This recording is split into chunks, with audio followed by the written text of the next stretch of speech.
अस्सलामुअलैकुम। Programme night addition में हम आपको खुशामदीद कहते हैं। नाजरीन, मुल्क की तारीख के सबसे गैर मामूली, अहम और हसास नौयत के केस का आज तारीखी फैसला हुआ। सुप्रीम कोर्ट ने आर्मी चीफ एक्सटेंशन केस का फैसला सुनाते हुए army chief general Qamar Javed Bajwa की मुद्दत मुलाजमत में 6 माह की मशरूत तौसी दी है। सुप्रीम कोर्ट ने आर्मी चीफ की मुद्दत मुलाजमत में तौसी को कानून साजी से मशरूत किया है। जनरल कमर जावेद बाजवा की मुद्दत मुलाजमत में मशरूत जो तौसी है ये आज से शुरू होगी।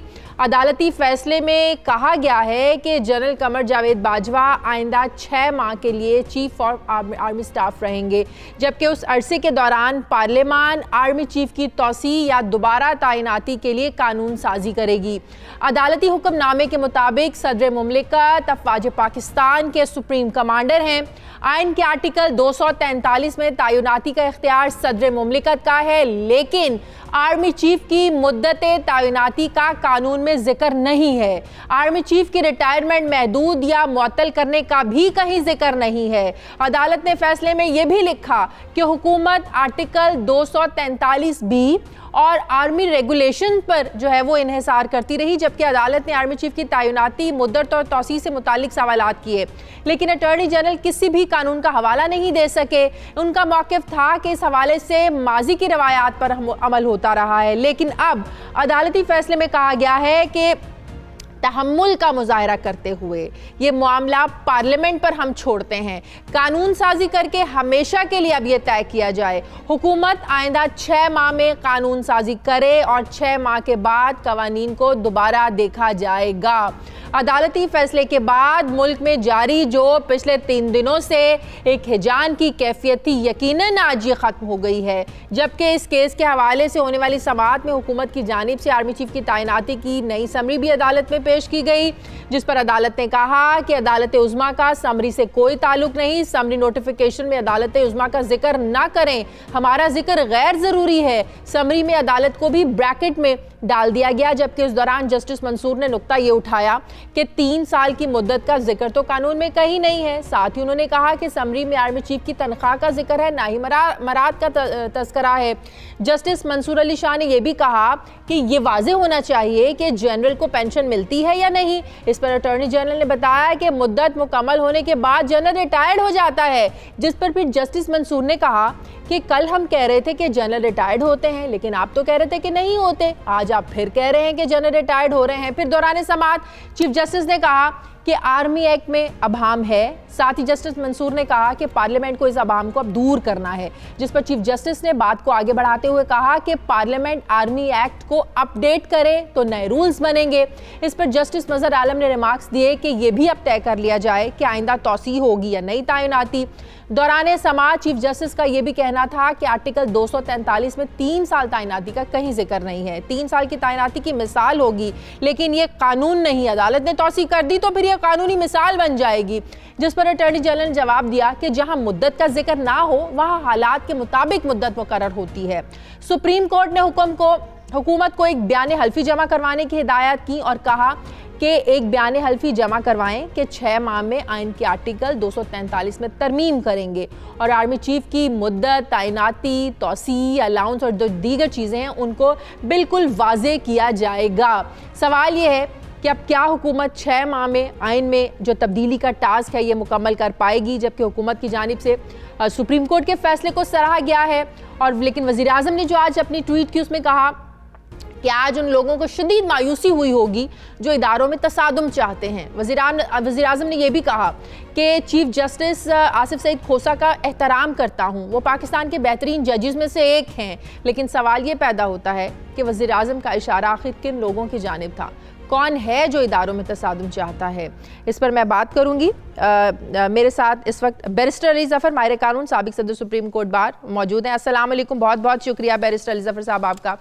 अली ज़फ़र साहब, आज जो सुप्रीम कोर्ट ने फैसला दिया, अब ये बहस हो रही है कि हम भी कुछ आपसे जो कानूनी नुकात है उसको समझने की कोशिश करेंगे, क्योंकि अभी कुछ कंफ्यूजन बाकी है। वो इस लिहाज से कि इस फैसले की रोशनी में अब हुकूमत आगे कैसे बढ़ेगी।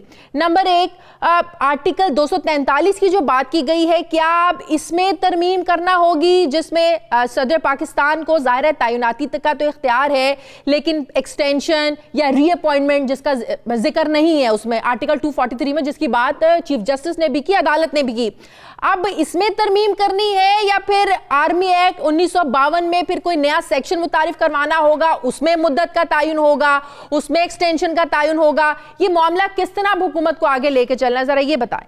आइन में तरमीम की जरूरत नहीं है, क्योंकि आइन में सिर्फ ये लिखा हुआ है कि एक जो अपॉइंटमेंट का प्रोसीजर है वो दिया है, लेकिन आइन ये नहीं बात करता कि टेन्योर कितना होना चाहिए या टर्म्स एंड कंडीशंस ऑफ जो सर्विस है चीफ ऑफ आर्मी स्टाफ की वो क्या होनी चाहिए।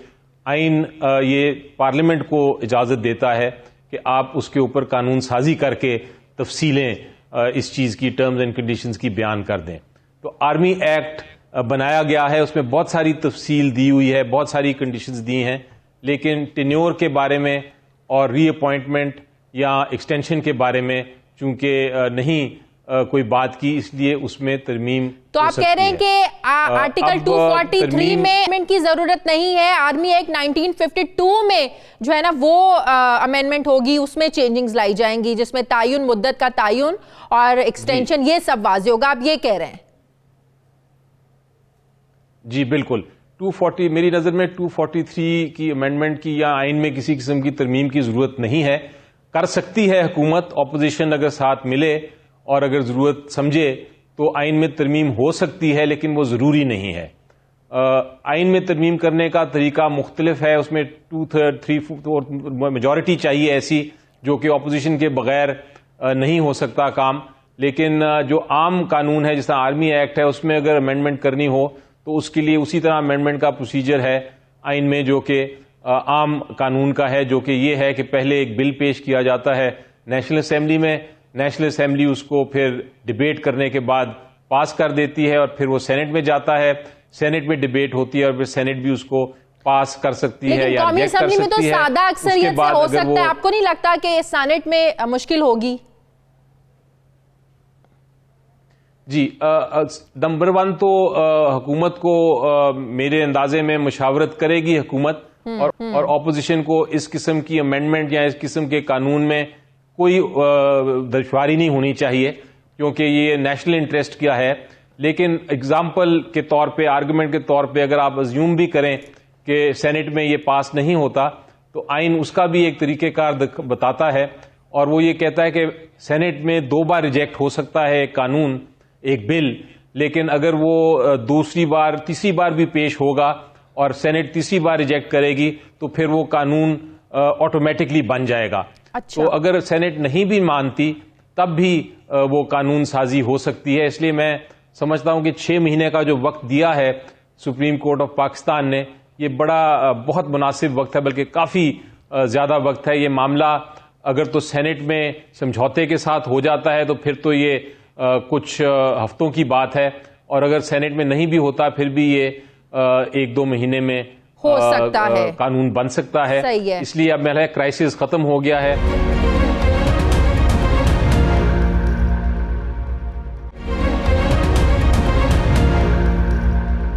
एक्सटेंशंस की वजूहात, हालात और उस चीज को तो मेंशन करना इसमें जरूरी नहीं है ना कि एक्सटेंशंस दी जा रही है, क्यों दी जा रही है, ताकि कल को सवालात ना उठे कि एक्सटेंशन की आप जो है ना वजूहात भी बता दें। क्योंकि आज चीफ जस्टिस ने रिमार्क्स दिए कि नोटिफिकेशन में मुद्दत 3 साल लिखी गई है, अगर जबरदस्त जनरल मिल गया तो शायद 30 साल भी लिख दी जाए। तो एक वाज़ेह निज़ाम होना चाहिए जिसका सबको इल्म हो। तो 3 साल तैनाती तो एक मिसाल बन जाएगी। हो सकता है अगले आर्मी चीफ को हुकूमत 1 साल सिर्फ रखना चाहे, तो एक्सटेंशंस का जो उसका क्या तरीकाकार होगा फिर, अगर आपने तौसी देनी है? जी देखें, जो मेरी नजर में अगर बिल बना, हाँ, और ये कानून साजी जब फाइनल हुएगी तो वो तो पता चलेगा कि उसमें क्या है। लेकिन मेरी नजर में जो कानून बनेगा उसमें एक मुद्दत बताई जाएगी कि अगर एक्सटेंशन देनी है या रीअपॉइंटमेंट देनी है या पहली अपॉइंटमेंट भी करनी है तो उसकी कितनी मुद्दत होनी चाहिए। वो 3 साल भी हो सकती है, क्योंकि कन्वेंशन यही है, वो ये भी कहा जा सकता है कि मैक्सिमम ज्यादा से ज्यादा 3 साल है, उससे नीचे भी हो सकती है, और ये भी कहा जा सकता है कि 5 साल है। तो ये लिमिट जो है ये पार्लियामेंट ने ही फैसला करना है। लेकिन जहां तक ये फैसला है कि जरूरत है कि नहीं, ये फैसला और ये इख्तियार सिर्फ प्राइम मिनिस्टर साहब के पास है।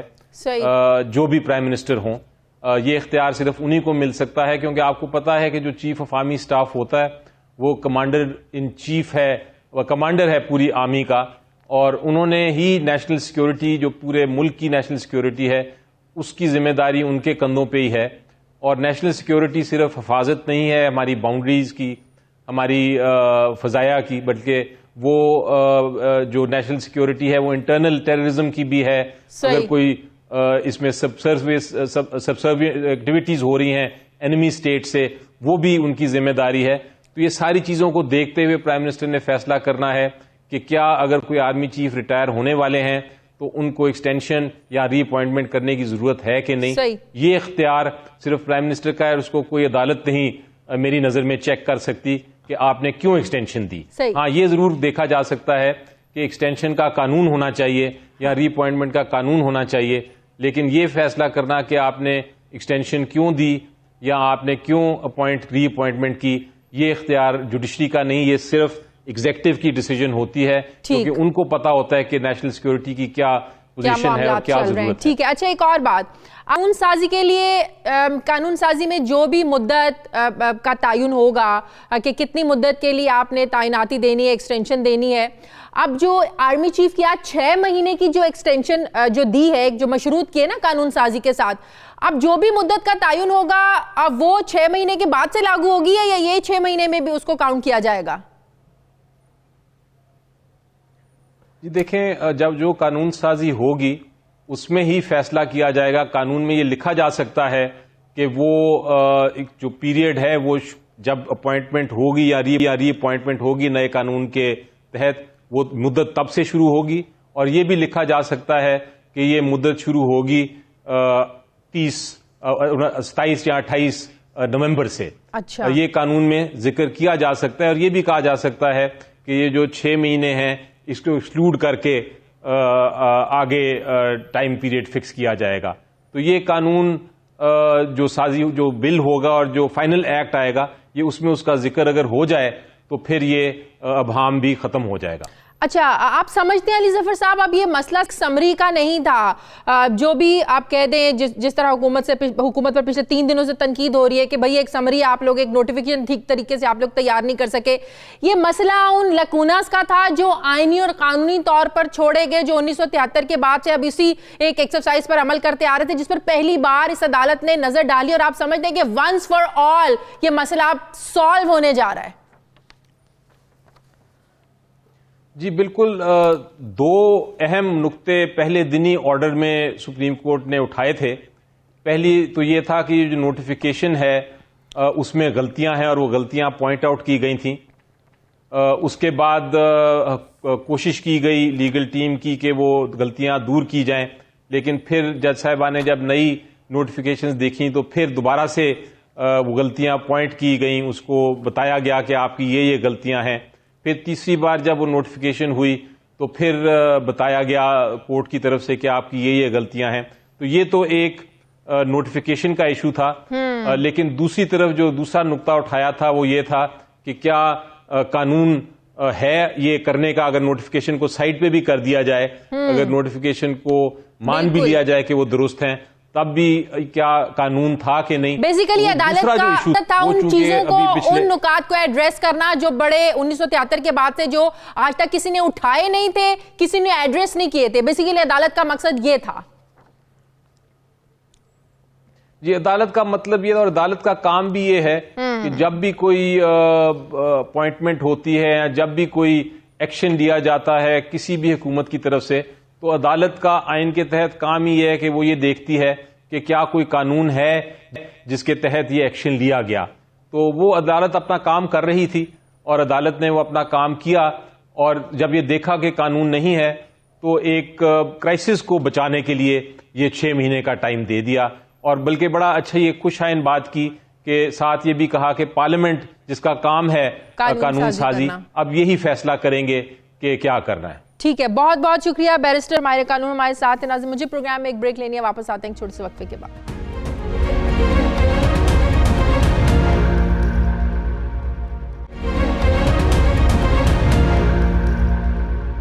ब्रेक के बाद एक बार फिर से आपको खुशामदीद कहते हैं। मुझे अभी ज्वाइन किया है सेनेटर फैसल जावेद, तहरीक इंसाफ के रहनुमा। अस्सलाम वालेकुम, बहुत बहुत शुक्रिया फैसल आपका। फैसल, 3 दिनों की एक्सरसाइज, बड़ा एक बड़ी हैजानी कैफियत और बड़ी एक टेंशन सी एक दिन गुजरे हैं 3। आप समझते हैं इन 3 दिनों की एक्सरसाइज के बाद अब बहुत सी चीज़ें वाजे हो गई हैं, क्लियर हो गई हैं। जिस तरीके से हुकूमत ने इसे एक नॉर्मल प्रोसीजर समझा था कि ज़ाहिर है माजी में भी इसी एक प्रोसीजर को फॉलो करते हुए इस तरह एक्सटेंशंस दी जाती रहीं, तैनातियाँ होती रहीं, तो आप लोगों ने भी इसको एक नॉर्मल समझा। लेकिन इसमें कोई शक नहीं है कि प्रोसीजरल लैप्सेस सामने आए, वो गलतियां आप लोगों से हुई, भले आप उसको माने या ना माने, लेकिन आप समझते हैं कि अदालत उज़्मा ने गलतियों की निशानदेही करके मुस्तकबिल की एक डायरेक्शन को वाज़े कर दिया है। जी हाँ शाजिया, बहुत बहुत शुक्रिया और सबको मुबारक हो, क्योंकि हर पाकिस्तानी के लिए ये बहुत ज़्यादा अच्छा फैसला भी है और कौमी मफाद में है, क्योंकि अब आगे से ये पूरा जो एक मुतय्यन हो जाएगी चीज़ें और क्वांटिफाई हो जाएंगी, तो ये सारा चीज़ एड्रेस होगी। क्योंकि पहले कभी आपने ठीक कहा, ये मसला उठा ही नहीं तो पता ही नहीं था, तो इसलिए ये हो गया। लेकिन ख़ास तौर पे शाजिया, इसलिए बहसियत पाकिस्तानी में बात करूंगा कि जो दुश्मन हमारा ताक में था कि इदारों के अंदर कोई तसादम हो जाए, क्लैश की तरफ चले जाए और ऐसी सूरत हाल पैदा हो जाए, उसको ख़ास तौर पे भारत को मुंह की खानी पड़ी है। अगर आप उनके टेलीविजन देखें पिछले कुछ दिनों में, तो वो इस चीज़ को बहुत ज़्यादा खुशियां मना रहे थे कि ये देखें जी, पाकिस्तान में उनको मुंह की खानी पड़ी है कि उन्होंने देखा कि हमारी अदालतें, हमारी हुकूमत, हमारा मीडिया, हमारी आवाम सब एक पेज पे है, मुत्तहद है मुल्की मफाद में। और इसकी अक्कासी आगे भी होगी कि जो इतनी इंपॉर्टेंट ये अब लेजिस्लेशन होने जा रही है मुल्की मफाद के लिए, इसमें तमाम पॉलिटिकल पार्टीज ने अपना किरदार अदा करना है। और आप देखेंगी कि पाकिस्तानी एक बार फिर एक मैसेज जाएगी पूरी दुनिया को। चैलेंज है आपके सामने, अब आप लोगों की काबिलियत है कि आप लोगों ने ऑपोजिशन के साथ कैसे कंसेंसस करना है। चीफ इलेक्शन कमिश्नर की तैनाती अब आप लोगों के लिए एक चैलेंज आ रहा है, 2 अरकान की तैनाती पहले एक चैलेंज बना हुआ है, तो एक बहुत बड़ा चैलेंज अब आप लोगों को जो है ना वो तय करना है। बिल्कुल, आपने जो सामने चीजें रखी हैं, मैं आपको यह बताता चलूं कि ये जो माफिया है ना, एक माफिया, ये वो माफिया है जिसने इस मुल्क के गरीब को गरीब किया और खुद अमीर हुए, बैरून मुल्क जदादे बनाई, यहां से करप्शन की, मनी लॉन्ड्रिंग की, मुल्क नीचे गया, ये लोग ऊपर गए। बहुत से लोग हैं पीपल्स पार्टी में और PMLN में और दीगर अपोजिशन पार्टीज में जो कि पार्लियामान के मुअज़्ज़ज़ मेंबरान भी हैं। वो अभी भी जब हम कमेटीज में इकट्ठे काम करते हैं या बाकी चीजों में, वो बड़ी संजीदगी से लेजिस्लेटिव बिजनेस के ऊपर अपनी इनपुट भी देते हैं और कंट्रीब्यूट भी करते हैं। अब आप लोगों को अपना रवैया भी बड़ा मोहतात करना होगा, वजीर आजम को भी आप लोगों को अपने लहजे में अब थोड़ी सी नरमी लानी होगी, ऑपोजिशन को साथ लेकर आप लोगों को चलना है। ऑपोजिशन के बेशतर लोग तो हमारे साथ ही चल रहे हैं और चलेंगे भी, लेकिन कुछ गंदे अंडे हैं जो कि सिर्फ पार्लियामान में आते हैं अपने साथियों को थानों से छुड़वाने के लिए, प्रोटेक्शन ऑर्डर के लिए, या फिर अपने लीडर्स की करप्शन को प्रोटेक्ट करने के लिए, और कोई काम नहीं है। उन गंदे अंडों के अलावा जितने भी लोग हैं उनके साथ ही चलेंगे और चल रहे हैं। पहले से भी मैं आपको बता रहा हूं, कमेटीज के अंदर वो फाल किरदार अदा कर रहे हैं। ये ऑपोजिशन में जिन को आप कह रहे हैं इन्हीं को आपको साथ लेकर चलना है, इन्हीं की आप लोगों को जरूरत है। अगर ये आप लोगों के साथ चल रहे होते तो 11 ऑर्डिनेंस पास करने की आप लोगों को जरूरत पेश ना आती, जो बाद में आप लोगों को वापस भी लेने पड़े। मुझे ये बताइएगा, आज जब अटॉर्नी जनरल भी प्रेस कॉन्फ्रेंस कर रहे थे, शहजाद अकबर थे, फरूक नसीम थे, समझ नहीं आई वो मीडिया पर इतना क्यों बरस पड़े। अटॉर्नी जनरल ने तो कह दिया ये मीडिया शर फैला रहा था। भाई मीडिया ने तो ये समरियां तैयार नहीं की थी ना, मीडिया ने तो नहीं कहीं तैनाती नोटिफिकेशन में कहीं रीअपॉइंटमेंट लिख दिया, कहीं एक्सटेंशन लिख दिया। तो मीडिया पर आप लोग क्यों बरस रहे हैं? मीडिया की क्या गलती रही है इन 3 दिनों में? देखिए, देखिए, उन्होंने एक फेक न्यूज के हवाले से बात की थी और वो उन्होंने ठीक बात की थी। कुछ चैनल्स पे वो फेक न्यूज चली थी, उस पैराए में उन्होंने बात की थी।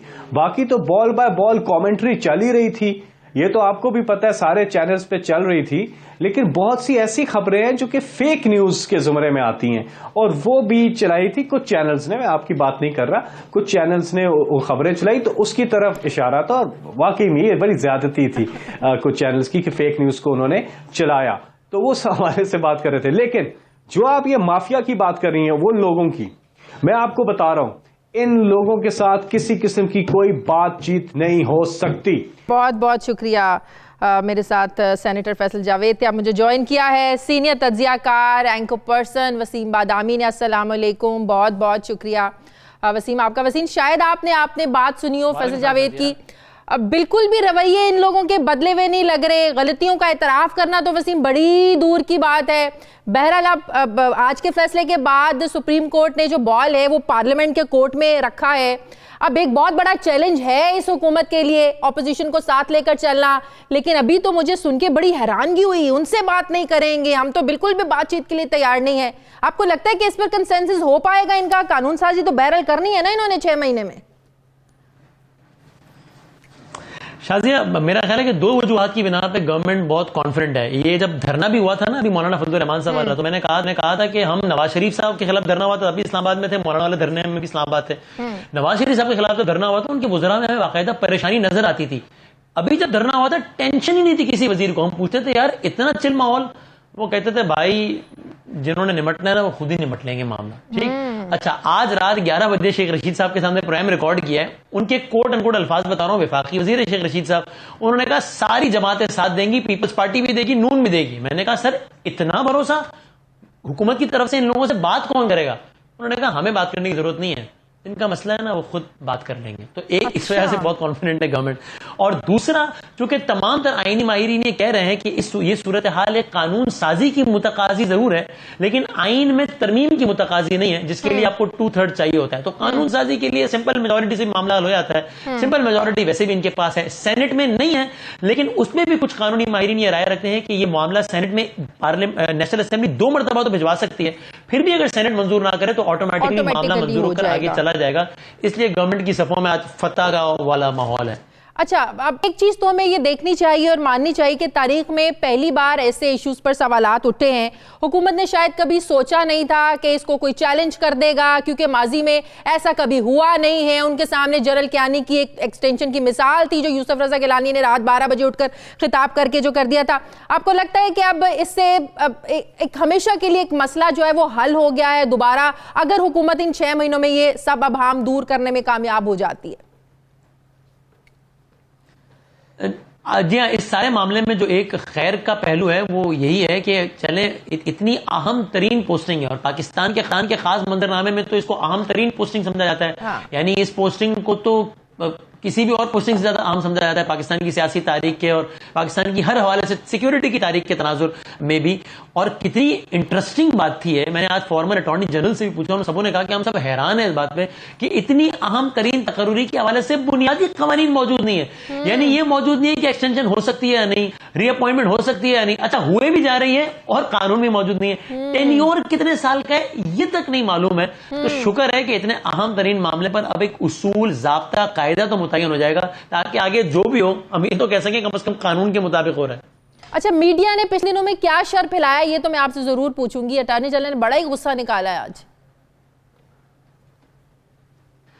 आप मुझे अच्छा, एक तो ये कि मीडिया यकीनन तनकीद से मतलब तनकीद से बालातर नहीं है, लॉ से बालातर नहीं है। गवर्नमेंट को एक ये एतराज है कि साहब हमने ये कहा, मीडिया ने कहा कि जनाब इमरान खान साहब नाला हुए हैं कुछ 1-2 लोगों पर, गवर्नमेंट कहती है गलत खबर है, चलें देखते हैं कि इसमें क्या मामला ठीक है। लेकिन ये तो एक बात है, जितना गुस्सा आज मीडिया पर अटॉर्नी जनरल साहब को था, फरूख नसीम साहब को था। अब आप मुझे एक बात बताइए, मैं 2-3 बातें बताता हूं, आप बताइए इसमें मीडिया का कसूर क्या है और बाकियों का क्या है। ये मामले पर तनकीद गवर्नमेंट पे हो रही है कि उन्होंने मिस हैंडल किया। 19 अगस्त को वजीर आजम पाकिस्तान नोटिफिकेशन जारी करते हैं कि मैंने बाजवा साहब को आर्मी चीफ बना दिया है। उससे एक हफ्ते बाद तकरीबन 25-26 अगस्त को आपके चैनल पे डॉक्टर दानिश साहब को अटॉर्नी जनरल साहब कहते हैं कि सदर पाकिस्तान ने इस पर दस्तखत कर दिए हैं। उसके 20 दिन बाद 12 सितंबर को सदर पाकिस्तान आसमा शराई साहब को कहते हैं कि नहीं मैंने दस्तखत नहीं किए हैं। Yes. उससे 3 महीने बाद 15 नवंबर को सदर पाकिस्तान महर बुखारी साहब को कहते हैं कि नहीं मैंने दस्तखत कर दिए थे। वो आसमा शराजी ने सवाल ऐसा पूछा था कि मैं समझा कि मुझे किसी और चीज पे भी दस्तखत करना है, इसलिए मैंने कहा था कि नहीं किए। यानी सदर पाकिस्तान कह रहे हैं कि मुझे एंकर के सवाल से लगा कि आर्मी चीफ की तैनाती में कोई एक मरहला बाकी है। ये तो हो गई थोड़ी पुरानी बात। आज के दिन पर आ जाइए, अनवर मंसूर साहब अटॉर्नी जनरल ने हमारे चैनल पर आकर कहा कि ये जो 6 महीने अदालत ने दिए हैं, जब ये खत्म हो जाएंगे फिर आर्मी चीफ की टेन्योर जितनी भी पार्लियामेंट मुकर्रर करे उसका आगाज होगा। 1 घंटे बाद फिरदौस आशिक अवान साहबा प्रेस कॉन्फ्रेंस में आई और उन्होंने कहा मैं खास प्रेस कॉन्फ्रेंस में इसलिए आई हूं ताकि मीडिया का ये प्रोपेगेंडा दूर कर सकूं जो ये कह रहा है कि आर्मी चीफ की मुद्दत मुलाजमत का आगाज 6 महीने बाद होगा। थोड़ी देर बाद अनवर मंसूर साहब फिर एयरवाई न्यूज पर आए और उन्होंने कहा कि आर्मी चीफ की मुद्दत के तयन का आगाज कब होगा ये पार्लियामेंट बताएगी। इसमें से कौन सी बात मीडिया ने की है, मीडिया ने बढ़ा चढ़ा के, कौन सी बात गवर्नमेंट ने की? बिल्कुल सही, ना ही मीडिया ने कोई ऐसी समरी तैयार की। अच्छा, आज इस पर भी बड़ी बात होती रही वसीम, वो ये कि इससे पहले कभी ऐसे नहीं हुआ, जैसे मैंने अभी पहले भी बात की। तो इस चीज को क्या देखने की जरूरत है, जो तबसरे तज्जिए हो रहे हैं कि आखिर ऐसा क्या था। 19 अगस्त का नोटिफिकेशन हुआ, तभी हुकूमत ने 3 महीने पहले फैसला कर लिया था ना कि हमने एक्सटेंशन देनी है बाजवा साहब को। तो 3 दिन पहले पटिशन का आना, और वो तो बड़ी अच्छी बात है, एक डायरेक्शन वाज़ेह होने जा रही है। इसमें कहीं ना कहीं साजिश का कोई एलिमेंट नजर आता है? देखिए, अब इसमें जाहिर है आप तो फिर भी इस्लामाबाद से जरा करीब है, तो उड़ती उड़ती आप तक शायद ज्यादा आई होगी कि क्या क्या तबसरे हो रहे हैं और लोग क्या क्या इसमें समझ रहे हैं। लेकिन अगेन मैं आपको ये बता दूं कि वजीर आजम पाकिस्तान इस बारे में क्या सोचते हैं, क्योंकि ये हमें बताया है वफाकी वजीर ने। शेख रशीद साहब कहते हैं, और ये हम आज रात के प्रोग्राम में चलाएंगे, कि वजीर आजम पाकिस्तान का ख्याल है कि ये जो दरखास्त गुजार है, ये जो पटिशनर है, ये भी माफिया का हिस्सा है। हाँ। कौन सा माफिया? उस माफिया का हिस्सा है जिस माफिया का फजलुर रहमान हिस्सा है, उस माफिया का हिस्सा है जिस माफिया का नवाज शरीफ हिस्सा है। क्या कहिए अब इस पर क्या कमेंट कर सकते हैं? और आपने भी देखा कि सारे 3 दिनों में जो कुछ हुआ, ऑपोजिशन तो बिल्कुल खामोश रही है। ऑपोजिशन ने तो बिल्कुल जो हुकूमत के कुछ गलतियां थी, नहलियां थी, उस पर बात की। ऑपोजिशन ने तो इस पर कोई तनकीद की नहीं है कि जिस तरीके से आर्मी चीफ के उसके खिलाफ पटिशन जाती है उस पर तनकीद करे। ऑपोजिशन तो बिल्कुल खामोश रही है इस 3 दिनों में, फिर भी इनको लोगों को माफियाज नहीं भूल रहे। नहीं, बड़ा ही मोहतात रवैया अपोजिशन ने इख्तियार किया। और खान साहब मेरा ख्याल सिर्फ इशारा कर रहे थे कि भाई अपोजिशन बहुत खुश होती है अगर कोई रौला पड़ जाता, फड्डा पड़ जाता, क्योंकि इससे इंस्टेबिलिटी होती। लेकिन बसत एहतराम गुजारिश ये है कि अब वजीर आज़म पाकिस्तान बन गए हैं, वो उनकी बात पर लोगों ने यकीन किया है कि फला चोर है और फला डकैत है, तो लोगों को ये जानने की जरूरत नहीं है कि वो चोर है और डकैत है। हम आपसे ये भी नहीं कह रहे कि आप उनको छोड़ दीजिए, बिल्कुल एहतसाब कीजिए, ऐसा कीजिए कि साफ साफ नजर आए। लेकिन गुजारिश ये है कि अब आप ये ज्यादा बताइए कि मैं कितना अच्छा हूं, ये कम बताइए कि वो कितने बुरे हैं। बिल्कुल सही। और आपको लगता है ना कि ऑपोजिशन इस मामले को अपोज नहीं करेगी, जितनी अहम सेंसिटिव एक तैनाती का मामला, एक्सटेंशन का मामला है, ऑपोजिशन इसको एटलीस्ट इसको अपोज नहीं करेगी। आपने देखा कोई मुल्क की सालमियत पर कोई बात हो, आपने पुलवामा का देखा, ऐसे इश्यूज पर ऑपोजिशन हुकूमत को हमने एक प्लेटफॉर्म पर इकट्ठा देखा है। तो आपको लगता है कि इस सेंसिटिव इशू पर भी ऑपोजिशन एटलीस्ट अपोज नहीं करेगी? मेरा बिल्कुल ये ख्याल है। इस मामले के तमाम तर हसास पहलुओं को नजर में रखते हुए ये बात कहना बहुत आसानी से मुमकिन होगा कि इस मामले पर अपोजिशन हुकूमत के खिलाफ नहीं जाएगी, और ये बात हुकूमत को ही पता है, इसीलिए इतना कॉन्फिडेंट है। ठीक है, और 6 महीने के अंदर अंदर ये सब कुछ हो जाएगा? जी, मेरा ख्याल है बहुत, मुझे हैरत नहीं होगी कि अगर उससे पहले भी मामला हो जाए, बिल्कुल हो जाएगा। बहुत आराम से, सुकून से मामला हो जाएगा। टेन्योर का तयन मुद्दत के सारे मामला 6 महीने तो बहुत है। ठीक है, बहुत बढ़िया, बहुत शुक्रिया वसीम बादामी हमारे साथ थे। नाज़रीन, मुझे प्रोग्राम में एक ब्रेक लेनी है, वापस आते हैं एक छोटे से वक्फे के बाद।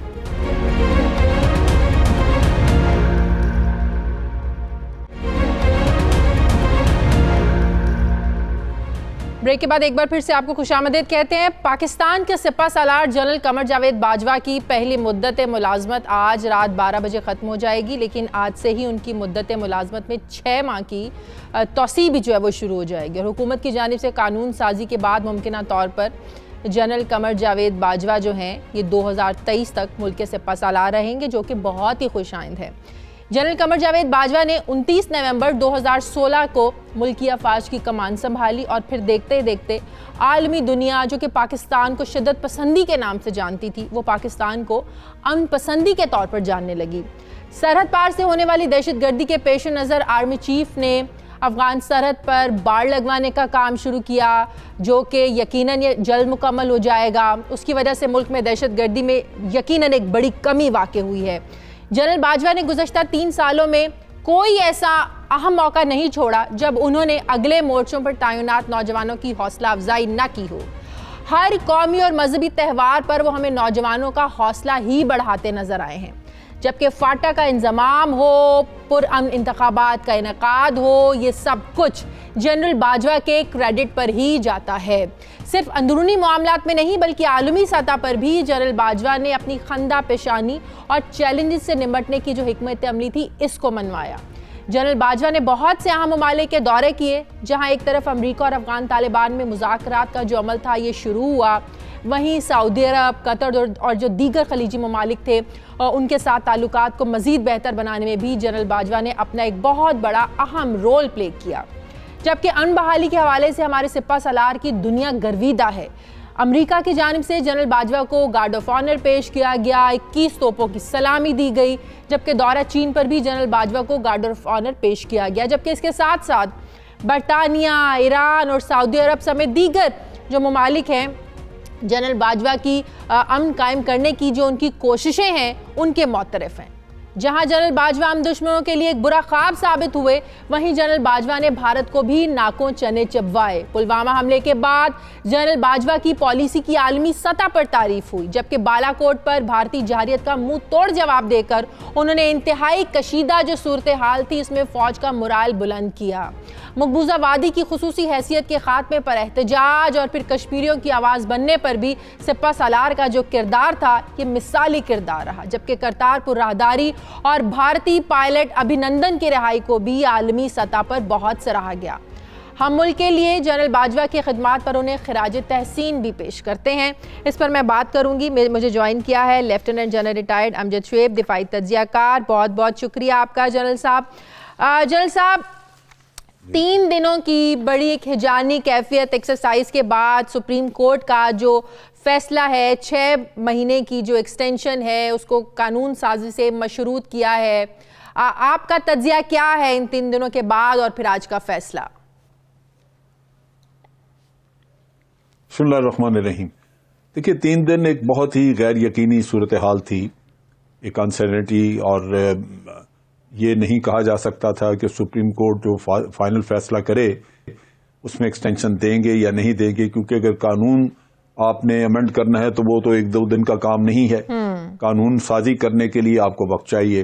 तो मैं समझता हूं कि उस लिहाज से एक कानूनी नुक्ता निगाह से अगर आप देखें तो एक तो अच्छा हो गया कि कानून की जो खामियां हैं या उसमें ओमिशंस हैं वो सामने आ गई, और ये भी अच्छा हो गया कि आपने मुद्दत दे दी, टाइम दे दिया ताकि उसको दूर किया जा सके। बिल्कुल। लेकिन इसमें थोड़ा सा जो मसला है वो ये है कि उम्मीद तो है कि हुकूमत कानून साजी कर लेगी, और हुकूमत को चाहिए कि ये 6 महीने का इंतजार न करे बल्कि पहले महीने में कर दे, ताकि किसी किस्म की गैर यकीनी सूरत हाल आर्मी में ना रहे। सही। अब इसमें कुछ क्वेश्चंस हैं जो उठेंगे, जो मेरा ख्याल है हुकूमत को ऑपोजिशन के साथ बातचीत करनी होगी। एक तो सुप्रीम कोर्ट ने टेन्योर का मसला उठाया है, मेरा ख्याल है इस पे आर्मी से मशावरत की जाएगी और टेन्योर मुकर्रर किया जाएगा कि कितना होना चाहिए, क्योंकि चीफ के टेन्योर से रिलेटेड है, नीचे कोर कमांडर्स के टेन्योर और दूसरे, क्योंकि इनका बढ़ाया जाए तो फिर सबका नीचे इफेक्ट आएगा। बिल्कुल। तो वो उसको एडजस्ट करने के लिए मशावरत होगी। उसके साथ साथ ये कि एक्सटेंशन का किस्सा आज आप वो भी तय होगा कि आपने एक्सटेंशन देनी है, यकमुश्त आप 3 साल की देंगे या 1-1 साल की होगी, या आप इससे ज्यादा एक्सटेंशन दे नहीं सकते। ये बहुत सारी चीजें हैं जो अभी मैं समझता हूं उस पर बातचीत होना रहती है। लिहाजा उस लिहाज से आज भी कुछ अनसर्टेनिटी मौजूद है, एक गैर यकीनी हालत मौजूद है कि ये जब तक कानून बन नहीं जाता तो चीजें वाज़ेह नहीं होंगी। मेरा ख्याल है इसमें अर्जेंसी ज्यादा हमें ज़हन में रखनी चाहिए, क्योंकि अब अफवाज पाकिस्तान एक ऐसा महकमा है, एक ऐसी कुव्वत है, ऐसी फोर्स है कि यहाँ पे कमांड ही एक बहुत बड़ा सोर्स है जिसके जरिए आप पूरे निजाम को चलाते हैं। और कमांड में अगर थोड़ी सी भी गैर यकीनी की हालत हो तो कमांडर भी लेकिन एक जो बहुत ज्यादा अनसर्टी 3 दिनों से फैली हुई थी, जो वो तो एटलीस्ट खत्म हुई है ना, एक बड़ी जो हिजानी कैफियत थी, वो उस टेंशन से तो हम बाहर निकल आए। नेचुरली बिल्कुल अब आपके पास वक्त तो आ गया।